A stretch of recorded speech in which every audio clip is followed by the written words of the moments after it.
E se tudo o que você sempre acreditou sobre o povo escolhido fosse uma mentira cuidadosamente construída?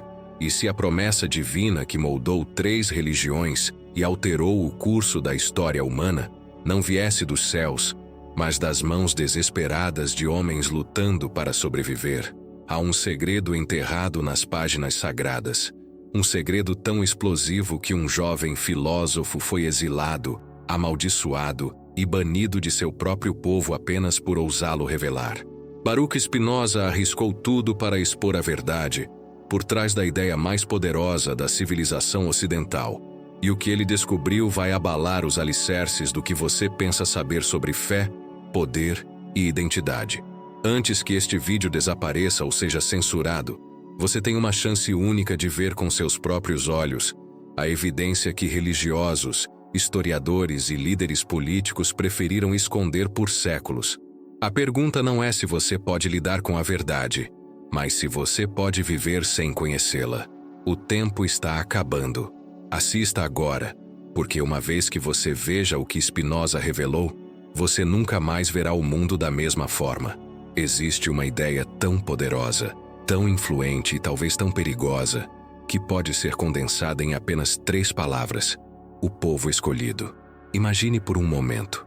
A alegação de que Deus, o arquiteto do cosmos, a inteligência por trás de cada estrela e cada átomo, dentre todas as tribos, nações e civilizações da Terra, escolheu uma e apenas uma. Esta crença ecoou através de desertos onde um povo errante buscava orientação, através dos guetos da Europa, onde orações sussurradas mantinham viva a esperança, e através dos campos de batalha do Oriente Médio, onde gritos de convicção alimentaram guerras. Tem sido um conforto no sofrimento e uma justificativa para a conquista. Inspirou caridade sublime e desculpou opressão brutal. O peso desta ideia não é teórico. Vive no ar que respiramos, moldando destinos e dividindo mundos. Imagine a cena de uma aliança sagrada, um contrato não assinado com tinta, mas selado com sangue e fogo sobre uma montanha tremulante. Um passaporte divino declarando não apenas quem um povo é, mas por que importam acima de todos os outros. É a promessa de proteção única, de um destino diferente de qualquer outro, de um vínculo privilegiado com o poder supremo. Isto não é uma doutrina abstrata. É a pedra angular de uma identidade coletiva, o alicerce da perseverança e orgulho através de milênios. Mas aqui está a questão inquietante. E se esta pedra angular, esta eleição divina não fosse divina de forma alguma?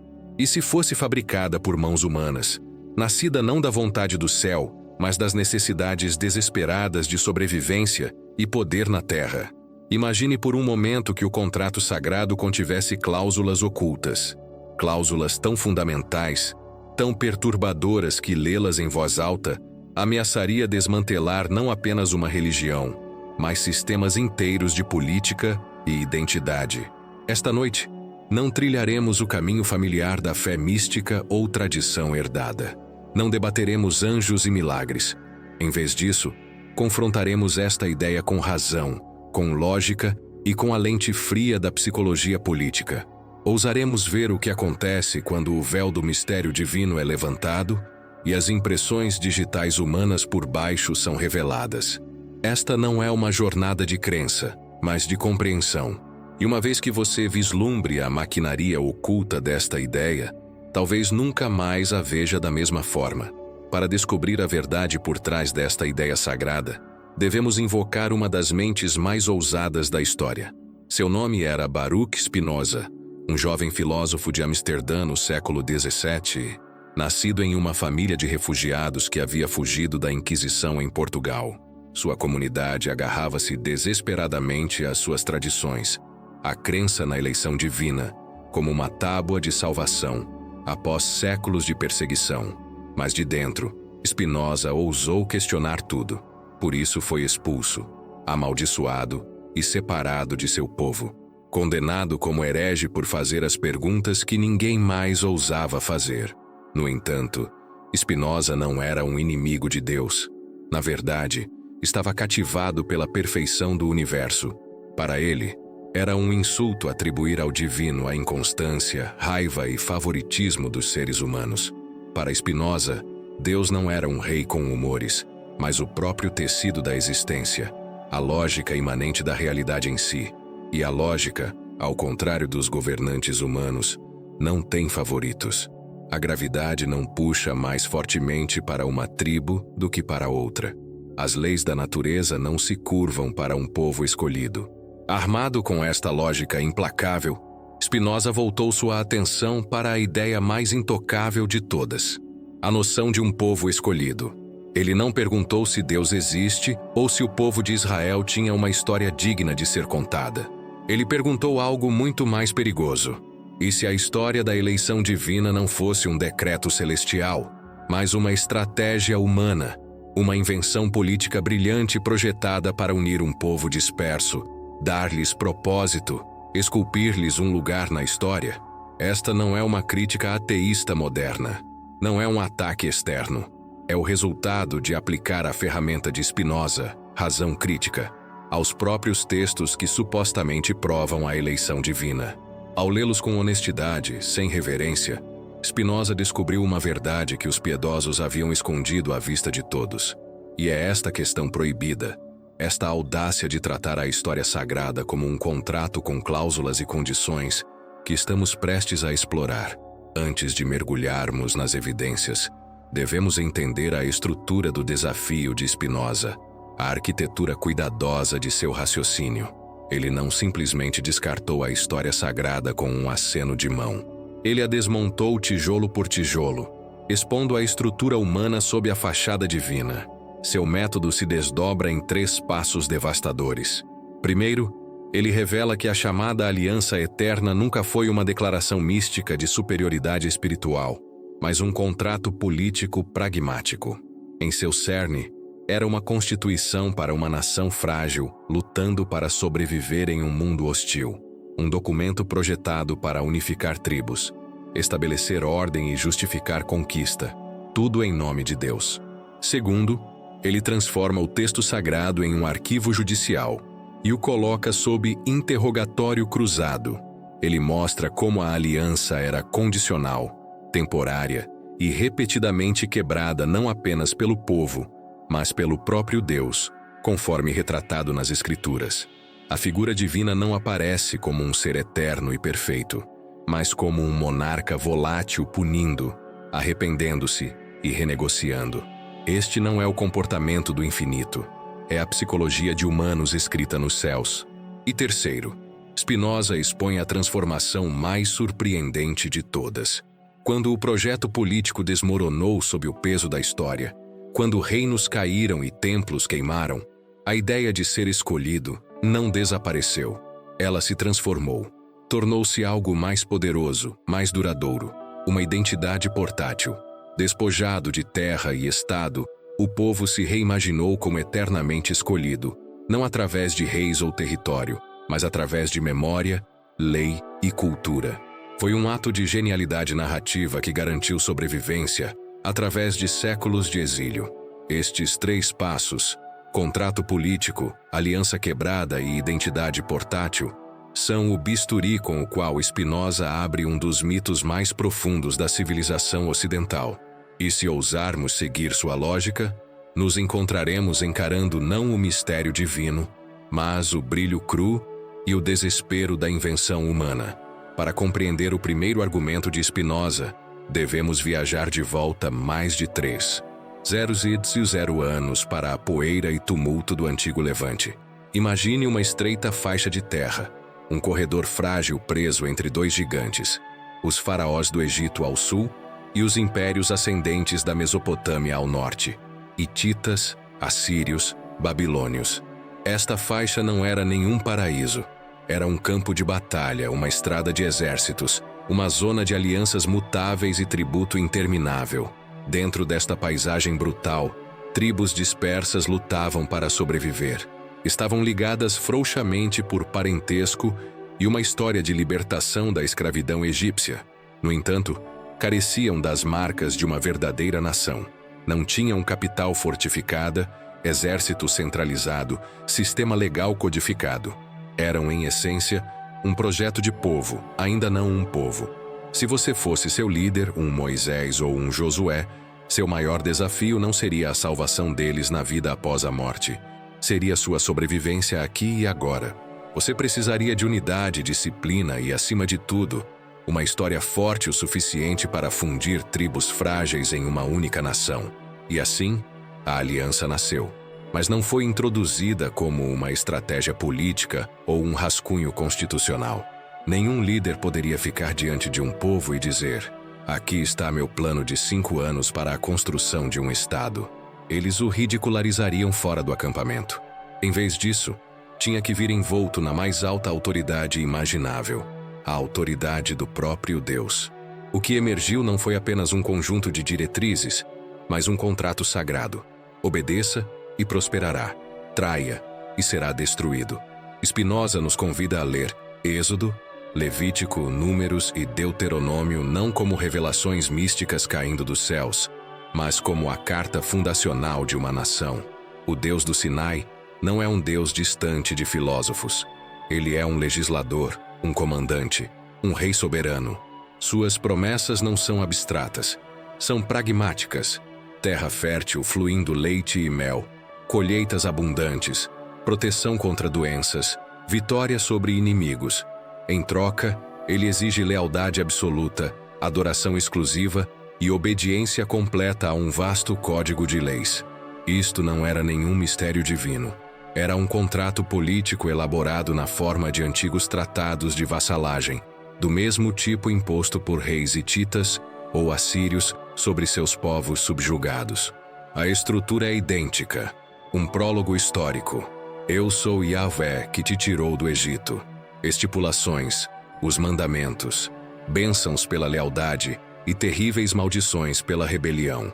As próprias leis refletem não princípios eternos de amor e compaixão, mas as necessidades pragmáticas de uma sociedade agrária militarizada da Idade do Bronze, disputas de propriedade, higiene em acampamentos militares, regulamentações de dívidas, tratamento de escravos, até mesmo o que fazer se seu boi chifrar o de seu vizinho.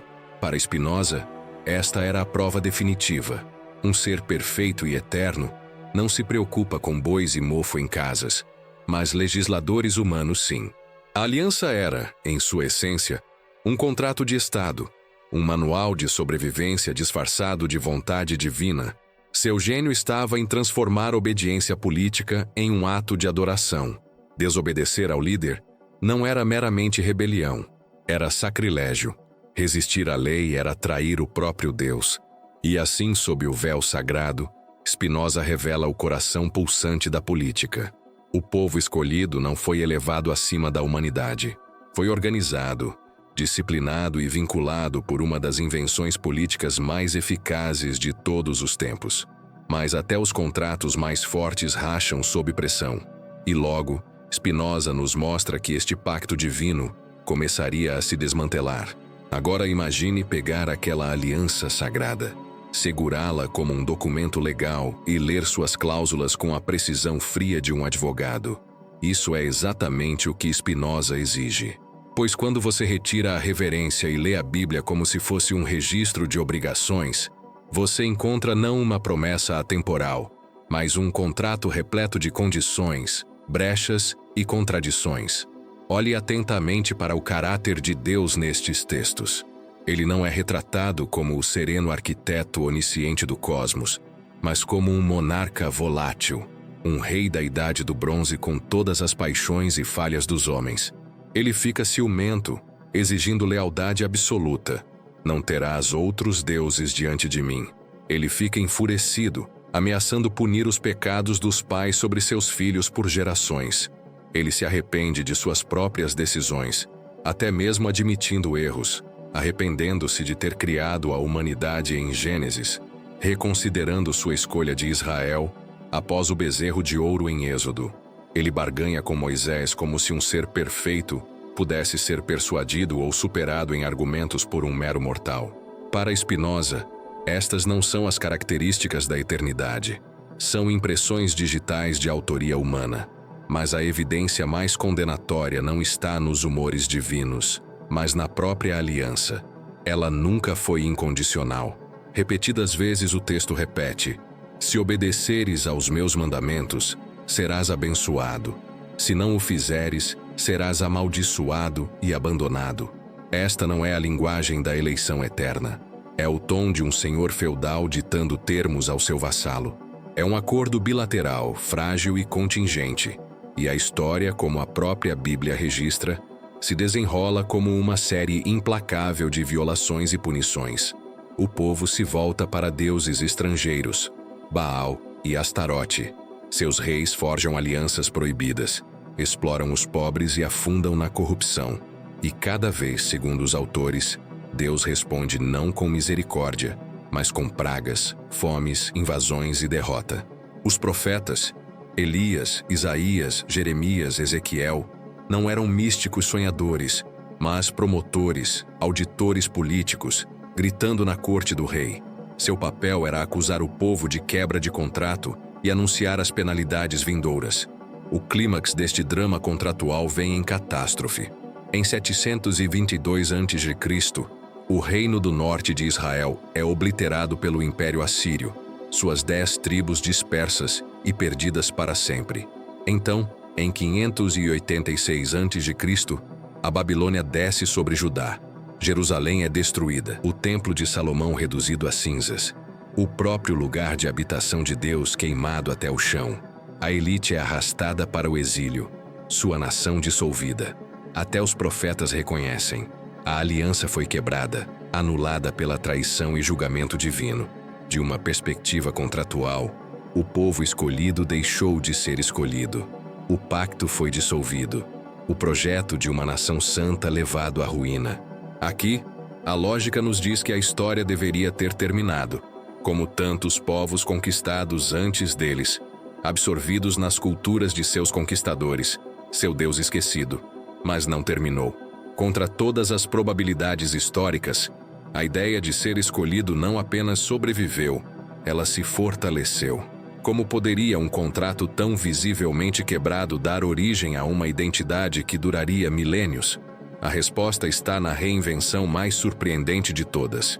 Agora, coloque-se no lugar de um judeu exilado na Babilônia no século VI a.C. Sua cidade foi queimada, seu rei destronado, seu templo, o único lugar onde céu e terra se tocavam, jaz em ruínas. As promessas de terra e vitória soam vazias, enquanto você se senta às margens de rios estrangeiros, um refugiado no império que o esmagou. Por toda a lógica do mundo antigo, seu povo deveria desaparecer. Nações conquistadas pela Assíria e Babilônia foram apagadas. Seus deuses declarados mais fracos que os de seus conquistadores. Suas identidades dissolvidas no fluxo da história. Seu Deus, Yahweh, parece ter sido humilhado por Marduk, o deus da Babilônia. Tudo lhe diz que a história acabou. E ainda assim, foi precisamente aqui, nas cinzas do desespero, que um ato radical de genialidade narrativa ocorreu. Confrontado com uma contradição insuportável, crença em um Deus todo-poderoso e a realidade da derrota total, seu povo recusou-se a se render. Em vez disso, transformaram o significado de seu sofrimento. O exílio não era mais prova de abandono, mas prova da própria eleição. Um pai disciplina apenas o filho que ama. A dor tornou-se purificação. A derrota tornou-se destino. Isto não foi resignação, foi reinvenção. Na Babilônia, sacerdotes e escribas reuniram fragmentos de histórias, leis e profecias. Eles editaram, reescreveram e canonizaram-nos no que se tornaria a Torá. Não mais ligada a um templo, a identidade mudou para um livro, para a memória, para a lei. A sinagoga substituiu o altar. O rabino substituiu o sacerdote. A fé tornou-se portátil, algo que você poderia carregar em sua mente e passar aos seus filhos no exílio, em Alexandria e Roma, em cada canto da terra. Esta foi a alquimia da sobrevivência, a transformação de um projeto político despedaçado em uma identidade cultural indestrutível. O povo escolhido não precisava mais de um rei, um exército ou uma terra. Precisava apenas de comunidade, memória e lei. Foi uma invenção tão adaptável tão resiliente que permitiu a sobrevivência por 2000 anos sem um Estado. Spinoza veria nisso não prova divina, mas brilhantismo humano. A ideia de ser escolhido perdurou não porque era eterna, mas porque evoluiu. Mudou de forma, de constituição a contrato quebrado, de contrato quebrado a memória sagrada. Tornou-se infalsificável. Se você sofre, é escolhido. Se prospera, é escolhido. Aconteça o que acontecer, a história se confirma. E aí reside seu poder terrível. Uma ideia que nenhum fato pode destruir.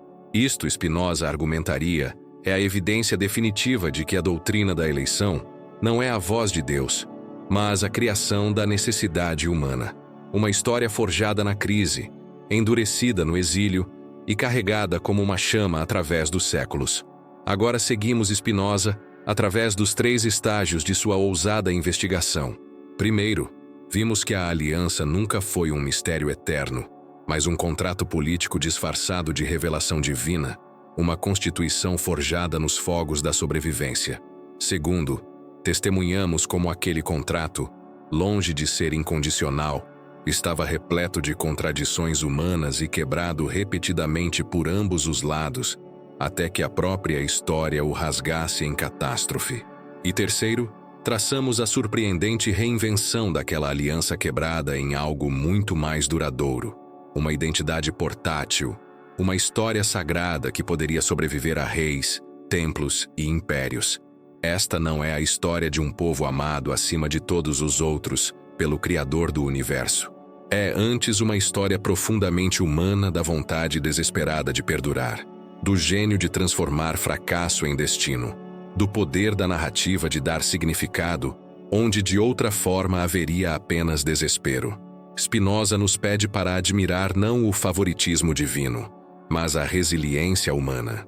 Ele nos convida a maravilhar não com a suposta escolha de Deus, mas com a capacidade da humanidade de inventar uma ideia tão forte que poderia sustentar um povo através de milênios contra todas as probabilidades. E então vem a pergunta que perfura além de Israel, além da religião, no coração de cada nação e cultura. Por que nós, como seres humanos, sentimos a necessidade de acreditar que somos escolhidos? Por que sociedades criam mitos de excepcionalismo, histórias de destino manifesto ou missão divina? É porque a sobrevivência exige não apenas pão, mas significado? Porque, para perdurar, devemos acreditar que importamos mais que os outros? No entanto, Spinoza também adverte sobre os perigos, pois o que começa como uma tábua de salvação pode se tornar uma arma. O mesmo mito que uma vez preservou uma tribo dispersa pode justificar dominação, exclusão, até mesmo derramamento de sangue. E este é o perigo de cada história de escolha. Quando o mito da sobrevivência se transforma no credo da supremacia, a verdade não teme perguntas. A verdade teme apenas o silêncio, a obediência cega, a recusa de pensar. E assim Spinoza, através dos séculos, nos desafia a escolher razão sobre medo, clareza sobre conforto, não para tirar o assombro, mas para maravilhar-se com o que é verdadeiramente extraordinário. A própria mente humana, capaz de criar mitos poderosos o suficiente para dobrar a história, e razão afiada o suficiente para expô-los pelo que são. Se você seguiu esta jornada até agora, significa que não está satisfeito com respostas fáceis. Significa que ousa questionar o que outros aceitam sem hesitação e está disposto a confrontar a linha frágil entre mito e realidade. Talvez esta noite você tenha sentido uma centelha de dúvida, ou talvez uma nova clareza sobre histórias que moldam não apenas um povo, mas o destino das nações. Este é apenas o começo. A voz de Spinoza ainda ecoa através do tempo, lembrando-nos que a verdadeira força da humanidade não está em reivindicar favoritismo divino, mas em nossa capacidade de raciocinar, de nos adaptar, de perdurar. Seu desafio não é rejeitar a história, mas vê-la com mais clareza, admirar a coragem e criatividade dos seres humanos sem se esconder atrás do véu do mistério divino. Então eu convido você, fique conosco, inscreva-se neste canal, junte-se à conversa e faça parte de uma comunidade que ousa pensar diferente. Deixe suas reflexões, suas dúvidas, suas críticas nos comentários. Nós lemos todos e sua voz importa aqui, porque apenas juntos, questionando, debatendo, recusando o silêncio, podemos manter a verdade viva. Até a próxima vez, vamos levar adiante o espírito da razão, a coragem de Spinoza e a disposição de ver o mundo não apenas como nos é contado, mas como realmente é,